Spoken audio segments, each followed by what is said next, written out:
അടി അടിയോടടി മുടിഞ്ഞടി. അപ്പൊ തുടങ്ങാല്ലേ?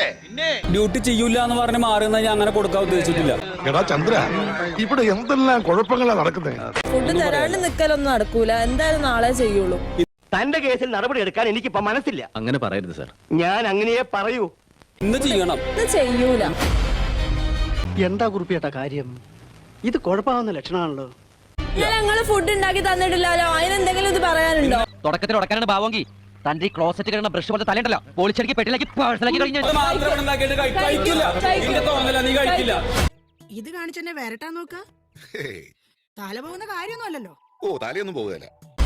ഒരാളുടെ ഫുഡും നിഷേധിക്കരുത്.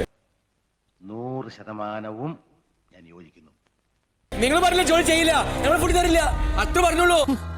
ഒരു യുദ്ധം ഒഴിവാക്കാൻ കാല് പിടിച്ചപ്പോ തലക്കാരിന്ന് മുടിവെട്ട എന്നാ കാണാം.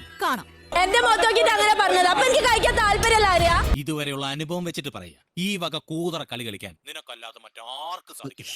നിങ്ങൾക്കറിയില്ല ജോലി ചെയ്യണമെന്ന്. ഞാൻ ചെയ്യൂല, ഞാൻ ചെയ്യൂല, അത്രേ ഉള്ളൂ. ആവാം കുറച്ചൊക്കെ സ്മാർട്ട്നെസ്, പക്ഷെ പരിധി വിടരുത്. പരിധി വിട്ടാൽ ബോറാവും.